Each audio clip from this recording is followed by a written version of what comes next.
সুবহানাল্লাহ ওয়ালহামদুলিল্লাহ লা ইলাহা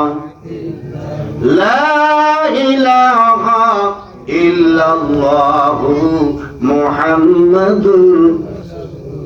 বিরক্ত হচ্ছেন বাবা? শেষ করে দেবো? প্রধান বক্তাকে দিয়ে দেই। হ্যাঁ, তাকবীর না, নারায়ে তাকবীর, নারায়ে তাকবীর। হযরত হুযায়ফা চিঠি লিখে দিলেন, বিবি আমার সময় নেই, তোমার চেহারা দেখার আগে আমার নবীর চেহারা দেখতে হবে। আল্লাহ রাসূল বলছেন, লা ইউমিনু আহাদুকুম হাত্তা আকুনা আহাব্বা ইলাইহি মিন ওয়ালিদিহি ওয়া ওয়ালিদিহি ওয়ান নাসি আজমাইন। স্ত্রী পুত্র ধন দৌলত সোনাদানা যত কিছু আছে তার চাইতে নবীরে বেশি মহব্বত না করলে মুমিন হবে না। হযরত হুযায়ফা ডাক দিয়ে বললেন, অপর পৃষ্ঠায় লিখে দিলেন। পর দুইটা যখন চিঠি আসে, আল্লাহ রাসূল বললেন, হুযায়ফা, জি হুজুর। কে বারবার ডিস্টার্ব করে? একে একে দুইটা চিঠি আসে, কে তোমারে বারবার ডিস্টার্ব করলো রে? বললেন, হুজুর, গত সন্ধ্যায় আমার বিবাহ সংগঠিত হয়ে গেছে। এখন অবস্থায় আপনি চিঠিখানা পাঠাইছেন, আমার হুনাইনের যুদ্ধে প্রথম সেনাপতি বানাইছেন। আমি চিঠি পাওয়া মাত্র কিন্তু চলে আসছি, বিবির মুখ দেখি নাই। আল্লাহু আকবার। আল্লাহর নবী ডাক দিয়ে বলে, হুযায়ফা, কাল বিলম্ব করো না রে, যাও যাও, আর তুমি তোমার স্ত্রী চেহারাখানা একটা বার দেখে আসো। আমার বন্ধু এবার ঘোড়ার পিঠে রওনা হইলেন হযরত হুযায়ফা। ঘোড়া চালাইয়া শ্বশুরের বাড়িতে দরজা এইবার ডাক দিয়ে বললেন, বিবি রে, আর দেরি করো না, তাড়াতাড়ি আসো, কি বলবা বলো। সুবহানাল্লাহ। ঘোড়ায় সওয়ার হয়ে আসে আর বিবি দরজার মধ্যে আসছেন। বিবি ডাক দিয়ে বললেন, স্বামী নামবো? বললেন, সময় নাই, রাস্তায় দিনের নবী হুনাইনের পথে রওনা। সুবহানাল্লাহ। বিবি কি বলবা বলো? স্বামী, আমার একটু নামবো, আমি কদম বুঝি করবো আর এক গ্লাস শরবত বানাইয়া দেব। আল্লাহু আকবার। হুযায়ফা বলে, বিবি রে, সময় নাই, কি বলবে তাড়াতাড়ি বলো। নবীজি দাঁড়ায় আছে, হুনাইনের পথে রওনা হও। হুযায়ফা নামলেন না। বিবি ডাক দিয়ে বলে, স্বামী গো, যেহেতু আপনি নামবেন না, আমার সঙ্গে একটু মুনাজাত করবেন। জোরে কোন সুবহানাল্লাহ। আমি শুধু আল্লাহর কাছে বলবো আর আপনি শুধু আমিন আমিন বলবেন। হুযায়ফা বলল, বিবি রে, তুমি মুনাজাত ধরো, সম্ভব হলে আমি আমিন বলবো। সুবহানাল্লাহ। বিবি ডাক দিয়ে বলে, আল্লাহ, আমার স্বামী কেবল আমার সঙ্গে বিবাহ হলো গো আল্লাহ। আল্লাহ, হুনাইনের যুদ্ধে জয়লাভ করে আমার স্বামীরে তুমি গাজীর রূপে ফেরত পাঠায়ো। সুবহানাল্লাহ। হুযায়ফার স্ত্রী জানে যুদ্ধের পোশাক পরিয়া যখন রওনা হবে, যে দোয়া করবে ওই দোয়া আমার আল্লাহ কবুল করে। আল্লাহু আকবার। দিদি বুঝতে পারছে, তার বিবি বুঝতে পারছে, আমার স্বামীকে শহীদ দেওয়া হবে। আর জানা আছে যে যুদ্ধের একটা সেনাপতি হয়, ওই যুদ্ধে সেনাপতি মারা যায় না। যেই যুদ্ধে দুইটা সেনাপতি হয়, ওই যুদ্ধে একটা সেনাপতি মারা যায়, আর একটা সেনাপতি কিন্তু আসলে গাজী রূপে ফেরত আসে। যেই যুদ্ধে তিনটা সেনাপতি হয়, হুযায়ফার স্ত্রী জানে দুইজন কিন্তু আসলে শহীদ হবে, একজন কিন্তু গাজী রূপে আসবে। আমার স্বামী এক নম্বর, আমার স্বামী তো যুদ্ধের ময়দানে শহীদ হয়ে যাবে। আল্লাহর কাছে দোয়া করে, আল্লাহ, আমার স্বামীর তুমি যুদ্ধে জয়লাভ করে দিয়া গাজীর রূপে আমার কাছে পাঠাইয়া দিও। এমনি করে যখন হুযায়ফার স্ত্রী যান আল্লাহর কাছে আরাধনা করে, হুযায়ফা হাত নামাইয়া দিয়েছেন। হুযায়ফার স্ত্রী ডাক দিয়ে বলে, স্বামী গো, কেন হাত আপনি নামাইয়া ফেললেন? বন্ধুরে, আবার ঘটনাটা তাম্বিকুল গাফিলিনের 2য় খণ্ডে আছে রে বাবা, দেখে নিবেন। চোখের পানি রাখতে পারবেন না রে বন্ধু। রাসূল বলছেন, লা ইউমিনু আহাদুকুম হাত্তা আকুনা আহাব্বা ইলাইহি মিন ওয়ালিদিহি ওয়া ওয়ালিদিহি ওয়ান নাসি আজমাইন। স্ত্রী পুত্র সোনা দানা ধন দৌলত যা আছে তার চাইতে নবীর মহব্বত করার দরকার। হাত ছাড়িয়ে দিলে আর হাত উত্তোলন করলেন না। বিবি ডাক দিয়ে বলে, স্বামী গো, কেন আমিন আমিন বললেন না?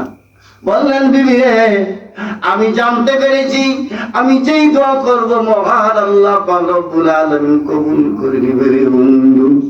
বন্ধু, আমি এই জন্য বলতেছিলাম, হাইরে সুবহানাল্লাহ, নবী প্রেম কেমন করে সাহাবীদেরকে ছিল, তারা কেমনে নবীরে ভালোবাসলো, আজকে আমরা নবীরে কেমনে ভালোবাসি। হুযায়ফা এক পর্যায়ে বিবিরে ডাক দিয়ে বললেন, বিবিরে, একটু অপেক্ষা করো, আমি হুনাইনের যুদ্ধে শহীদ হয়ে আসার পরে তুমি জোরের মতন দেখে নেও। জোরে কোন আল্লাহু আকবার, নারায়ে তাকবীর, নারায়ে তাকবীর। ইয়ে মুসলমান, বলতেছিলাম রে বাজার, আল্লাহর নবীরে ভালোবাসলে ওই যে সিমের গাছ অথবা লাভের গাছ যেমনি করে লাঠির মধ্যে ধরে এমনি করে ধরবে। আল্লাহর নবী আপনাদেরও ভালোবাসবে, নবী কবরের দরকার হবে, নবী হাসরের ময়দানে দরকার হবে। হযরত আনাস রাদিয়াল্লাহু তাআলা হাদিস বর্ণনা করেন, আল্লাহর নবী আসার নামাজের পর বাড়ির দিকে রওনা হয়ে গেলেন। এমন অবস্থায় জিবরিল আলাইহিস সালাম নবীর কাছে হাজির হলো। আল্লাহর নবী ডাক দিয়ে বলে, জিবরিল, তুমি দাঁড়িয়ে আছো, যতদিন পর্যন্ত তোমারে দেখেছি তোমার চেহারা বিবর্ণ হয়ে নাই, তোমার চেহারা মেসা খারাপ হয়ে নাই, সোয়ার তোমার চেহারা বিশ্রী হয়ে নাই। ও জিবরিল, বল রে বল জিবরাইল, তোমার চেহারা এমন কেন বিবর্ণ হয়ে গেল? জিবরাইল ডাক দিয়ে বলে, নবীজি, আমি জাহান্নামের কতগুলো দৃশ্য দেখে আপনার কাছে হাজির। আল্লাহর নবী ডাক দিয়ে বলে, জিবরাইল, বল রে বল জিবরাইল, কি দৃশ্য দেখে আসছো? আল্লাহর নবীর কাছে এইবার জিবরাইল ডাক দিয়ে বলেন, ইয়া রাসূলুল্লাহ, ইয়া হাবিবাল্লাহ, আল্লাহ পাক রব্বুল আলামিন জাহান্নামের আগুনকে 1000 বছর পর্যন্ত তাপ দিলেন, 1000 বছর পর্যন্ত হিট দিলেন, 1000 বছর পর্যন্ত উত্তপ্ত করলেন। এরপরে জাহান্নামের আগুনটা সাদা বর্ণ হলো। ও আল্লাহর নবী, এরপরে আল্লাহ পাক রব্বুল আলামিন 1000 বছর ধরে আগুনটাকে তাপ দিল, আগুনটাতে হিট দিল, আগুনটাতে জাল দিল। এরপরে এই জাহান্নামের আগুনটা কিন্তু লাল বর্ণ হলো। ইয়া রাসূলুল্লাহ, নবী গো, এরপরে আমার আল্লাহ তাআলা আর 1000 বছর পর্যন্ত জাহান্নামের আগুনটা তাপ দিল, হিট দিল, জাল দিল। এরপরে জাহান্নামের আগুনটা ঘোর কালো অন্ধকার হলো। এই জাহান্নামের কিছু দৃশ্য আপনার কাছে, দৃশ্য দেখার পরে আপনার কাছে আমি জিবরাইল হাজির হয়েছি। আমি ওই দৃশ্য দেখে স্থির থাকতে পারি নাই, এই জন্য আমার চেহারাটা বেশা খারাপ হয়ে গেছে। ইয়া রাসূলুল্লাহ,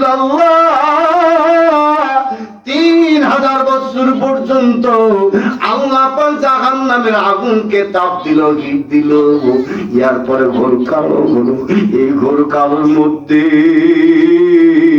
আমি কিছু দৃশ্য দেখে আসলাম। আল্লাহর নবী ডাক দিয়ে বলে, ভাই জিবরাইল, বলো রে বলো, কোন দৃশ্য দেখে আসছো? আল্লাহর নবীর উত্তরে জিবরাইল ডাক দিয়ে বলল, ইয়া রাসূলুল্লাহ, জাহান্নামের প্রথম গেটে কতগুলো মূর্তি পূজার থাকবে, জাহান্নামের দ্বিতীয় গেটে কতগুলো শিরককারী থাকবে, জাহান্নামের গেটে কতগুলো ইহুদি নাসারারা থাকবে। এমনি করে বলতে বলতে 6ষ্ঠ গেট পর্যন্ত জিবরাইল বসে কিন্তু বলে কিন্তু থেমে গেলেন। আল্লাহ রাসূল ডাক দিয়ে বললে, জিবরাইল বল জিবরাইল 7ম গেটে কারা থাকবে? এইবার জিবরাইল সংকোচিত কণ্ঠে বলবেন, ইয়া রাসূলুল্লাহ, ওই 7ম গেটে আপনার কতগুলো গরিব উম্মত থাকবে, কত ইতিম উম্মত থাকবে, যারা বিনা তওবায় মৃত্যুবরণ করিবে। জয় কর নাউযুবিল্লাহ। আল্লাহর নবী যখন কথাটা শুনে এক পর্যায়ে চোখ দিয়ে দরদর করে পানি আসে। নবীজি উম্মতের মায়ায় কান্দতে কান্দতে ঘরের ভিতরে প্রত্যাবর্তন করলেন। বাবাজি দিলের কান লাগাইয়া তা শুনলে বুঝতে পারবেন না রে বন্ধু। নবীর আশিক যারা, নবীর প্রেমিক যারা, তারাই বুঝবে নবীর বেদনা। নবী কিন্তু উম্মতের জন্য কিন্তু কাঁদছে, নবী কিন্তু উম্মতের জন্য মায়ায় দিন কাটছে, নবী উম্মতের জন্য কিন্তু আসলে না খেয়ে থাকছে না। মা ফাতেমার বাড়িতে 1 দিন নয়, 2 দিন নয়, 3 দিন রান্না হইত না। মুসলমান, মা ফাতেমার বাড়িতে যখন রান্না হইত না, হাসান হুসাইন মাকে ডাক দিয়ে বলতেন, মা গো মা খাবার দাও, মা গো মা ক্ষুধার যন্ত্রণায় পেটে আমাদের ক্ষুধা লেগেছে গো মা। যখন খাবার কথা কয়, হাসান হুসাইনকে এবারে কোলে করে নিয়ে নানার কাছে যায়। নানার কাছে গিয়া হাসান হুসাইন নানার চোখ মুখ দেখার সঙ্গে সঙ্গে, চেহারা মোবারক দেখার সঙ্গে সঙ্গে এক নিমিষে তাদের ক্ষুধা নিবারণ হইত। যখন আল্লাহু আকবার, আল্লাহু আকবার, নারায়ে তাকবীর। খারাপ লাগতেছে? খারাপ যদি লাগে বাদ দেই, তা আপনাদের আওয়াজে বুঝতে পারছি না। তাকবীর, নারায়ে তাকবীর, নারায়ে তাকবীর। হাসান হুসাইন যাইত, নানার কাছে যাইত, চেহারা দেখার সঙ্গে সঙ্গে ক্ষুধা নিবারণ করে দিত কে? আল্লাহ। কে? আল্লাহ। জোরে বলেন আল্লাহ। বলেন তো আর একটু দাও। আল্লাহ। প্রতিদিন যখন যায় খাবার দেয় না নবী, কিন্তু যেমনি চেহারার দিকে তাকায় অমনি ক্ষুধা নিবারণ হয়। সুবহানাল্লাহ। প্রধান বক্তা আনেন ভাইয়া, হারুন ভাইয়া প্রধান বক্তাকে আনেন। শেষ পর্যন্ত যখন আসলে 3 দিনের দিন হাসান হুসাইন আল্লাহ রাসূলকে বলেন, না যখনই ক্ষুধা লাগে আপনার কাছে মা নিয়ে আসেন, কিন্তু আপনার চেহারা দেখলে পেট ভরে যায়, কিন্তু আজকে না খাবার দিলে যাব না। নবী আমার কান্দে, চোখের পানি ছেড়ে কান্দে। নবীও 3 দিনের না খাওয়া। নবী ডাক দিয়ে বলে, হাসান হোসেন অপেক্ষা করো, তোমাদের জন্য কোনো খাবার বন্দোবস্ত করতে পারি কিনা। আল্লাহর নবী বের হয়ে যায়। সামনে গিয়ে দেখলেন একটা কূপ থেকে মানুষ পানি উত্তোলন করে। কূপের মালিক হলো ইহুদি। আল্লাহর নবী লোকগুলারে ডাক দেয়, ভাই তোমরা কি করো? বললেন, এখানে আমরা 1 বালতি পানি উঠাই, 1 বালতি পানি উঠাইতে পারলে ইহুদি একটা খুরমা খেজুর দিবে, আর 1 বালতি পানি উঠাইয়া ফুলের গাছে দেওয়া লাগবে। আল্লাহর নবী চিন্তা করলেন, হাইরে সুবহানাল্লাহ, এই 1 বালতি পানি আমি উঠাইবো, একটা খুরমা খেজুর পাবো। 2, 4, 5টা বালতি উঠার পরে এইবার আমি কিন্তু আমার নানার নাতিদের জন্য খাবার নিয়ে যাব। আল্লাহর নবী পানি উত্তোলন কাজে শুরু করে দিলেন। প্রথম বালতি পানি উঠাইলেন, ফুলের গাছে পানিগুলো দিলেন। দ্বিতীয় বালতি পানি উঠাইলেন, ফুলের গাছে দিলেন। তৃতীয় বালতি পানি উঠাইলেন, ফুলের গাছে দিলেন। চতুর্থ বালতি কূপের ভিতরে যখন ফেলে, পানি কিন্তু লোড হয়ে গেছে। দড়ি ছিঁড়ে বালতি নিচে পড়ে গেছে। ইহুদি দূর থেকে অবলোকন করে তাকাইয়া আছে। ইহুদি আসিয়া আবার নবীর গালে একটা থাপ্পড় মেরেছে। আল্লাহর নবী মাটিতে পড়ে গেছে। ডাক দিয়ে বলে, ইহুদি আর আঘাত করিস না রে ইহুদি, আমি 3 দিন যাবত না খেয়ে আছি, আর আঘাত করো না, আমি তোমার বালতি বুঝাইয়া দিয়ে যাবো। জোরে কোন সুবহানাল্লাহ, আর জোরে কোন সুবহানাল্লাহ। আল্লাহর আরশ কান্দে। ঝকঝক করে কাঁদতে শুরু করলো। আল্লাহর দয়া কিন্তু হয়ে গেল। আমার নবী বিপদে পড়বে, আমার বন্ধু বিপদে পড়বে, আমার হাবিব বিপদে পড়বে, আমার দোস্ত বিপদে পড়বে, আমি মানতে রাজি নাই। রে জিবরীল, কাল বিলম্ব করো না, তাড়াতাড়ি করে যাও, কূপের ভিতরে যাও। ওই কূপের ভিতরে গিয়া ওই নিচ থেকে পানিগুলি ঠেলতে ঠেলতে উপর দিন পর্যন্ত পৌঁছায়া দাও। আর আমার হাবিব মুহাম্মদ রাসূলুল্লাহ সাল্লাল্লাহু আলাইহি ওয়াসাল্লামকে হাত পা ওই কুয়ার ভিতরে দিতে বলো। আল্লাহ রাসূল সঙ্গে সঙ্গে কূপের ভিতরে হাত দেয়, সঙ্গে সঙ্গে আল্লাহ তাআলা ওই বালতিটাকে আমার নবীর হাতে তুলে দেয়। জোরে কোন সুবহানাল্লাহ। 5টা খুরমা খাজুর নিয়া ইহুদির কাছে বালতি বুঝায়া দেয়। আল্লাহর নবী চোখের পানি আসে, এইবার চোখের পানিগুলি কিভাবে মুছে? চোখের পানি যদি হাসান হুসাইন দেখে তাহলে তো খাবার খাবে না। খাদ্য খোলার জন্য কিন্তু আমি আসলে মায়ের খাইছি, চোখগুলা মুছে চোখের পানিগুলো মুছতে থাকে। রে বাজান, বাজান রে, নবীর খাতিরে যদি এক ফোঁটা চোখের পানি ফেলতে পারেন বাবা, আল্লাহর নবী কিন্তু আসলে আমাদের সাফায়াত করে জান্নাতে দিবে। এ মুসলমান, আল্লাহর নবী চোখের পানিগুলা মুছে একটা কারণে মুছে, যদি চোখের পানি হাসান হুসাইন দেখতে পাই কোশ্চেন কালো খুরমা খেজুর খাবে না। 2টা 5টা খুরমা খেজুর নিয়ে আল্লাহর নবী এইবার বাড়ির দিকে রওনা হলো। এইবার নিয়ে হাসান হুসাইনকে দিয়ে খুরমা খেজুর গুলো দিলেন। বাজান রে, ইহুদি চিন্তা করলো, হাইরে সুবহানাল্লাহ, যে হাত দিয়ে আমি এই যুবককে কিন্তু আসলে থাপ্পড় মারলাম, না জানি এই মানুষটা একটা মহামানব হবে। কারণ হলো এত দূর গভীর নিচ থেকে পানি বালতিতে উঠাইতে কষ্ট হয়, আর এই মানুষটা কিন্তু হাত দিয়া বালতি কিন্তু উপরে উঠাইয়া কেমন করে আনলো। এই মানুষটা নিশ্চয়ই একটা মহামানব হবে। ইহুদি একটা ধরালো অস্ত্র দিয়া ডানা হাতে এক ঘা মেরে হাতটাকে দ্বিখণ্ডিত করে দিয়া হাতখানা কিন্তু ঘাড়ের মধ্যে লইয়া বিশ্ব নবীর কাছে যায়। ডাক দিয়ে বললেন, আল্লাহর নবী গো, আমি চিনতে পারি নাই। নবী গো, মেহেরবানি করে আমারে মাফ করে দিবে না। ইয়া রাসূলুল্লাহ, আপনি বিশ্ব নবী, আমি বুঝতে পারি নাই, বেয়াদবি হয়ে গেছে। দয়ার নবী আমার, দয়ার হৃদয় তার রে বন্ধু, দয়ার নবী তার কিন্তু ক্ষমা করে দিলে না। আর বললেন, পড়ো লা ইলাহা ইল্লাল্লাহু মুহাম্মাদুর রাসূলুল্লাহ সাল্লাল্লাহু আলাইহি ওয়াসাল্লাম। ইহুদির খাটা হাতটা কিন্তু আসলে ক্ষত স্থানে লাগাইয়া দিলেন। ইয়ে মুসলমান, ক্ষত স্থানটা কিন্তু আসলে কাটা হাতটা ক্ষত স্থানে লাগাইয়া দেওয়ার পরে মুখের থুতু দ্বারা ব্যান্ডেজ করে, ব্যান্ডেজ করার পরে হাতটা আগের চাইতে শক্তিশালী হয়। জোরে জোরে কোন মারা খাওয়া। আল্লাহ পাক আমাদের নবী প্রেমিক হওয়ার শক্তি দান করবে, আমিন। আমি এতক্ষণ ধরে যা বললাম, আল্লাহ যেন আমাকে আমল করার শক্তি দান করে, সফল করে, আমিন। আমি আপনাদের কাছে একটু দোয়া নিয়ে আমি ফেরত যেতে চাই। আপনারা রাজি আছেন না? সবাই একটু দোয়া করে, আল্লাহুম্মা আমিন। রহমানুর রাহিম আল্লাহ, তুমি কাদের গফফার, কোন বাদেশে থাকো আল্লাহ, কোন বাদেশে বাসা, নিরালা ঘরেতে বসে খেলছো আপন পাশা।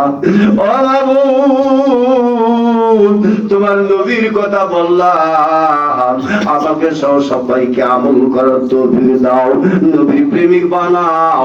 কবরে হাসরে ফুলসেরাতে যেন নবীরে পাই। ওই নবী ছাড়া কিন্তু আমরা কিচ্ছু বুঝি না রে বাবা। আল্লাহ, এই গ্রামের মানুষগুলো আমারে ভালোবাসে আল্লাহ, এই গ্রামে কিন্তু আমিও ভালোবাসি আল্লাহ। জানি না কতগুলি লোক বিদায় নিয়ে কিন্তু চলে গেছে, বিদায় নিয়ে চলে গেছে আল্লাহ গো। যেই ভাইগুলি আজকে এসে আমার সঙ্গে দেখা হলো না আল্লাহ, তাদের কবরে আর সব চুতে পৌঁছাইয়া দেও রে বাবু আল্লাহ। আমার বড় ভাই শ্রদ্ধেয় বড় ভাই আব্দুর রহমান আল জামি আল্লাহ, আমার ওস্তাদ বললেও চলে রে।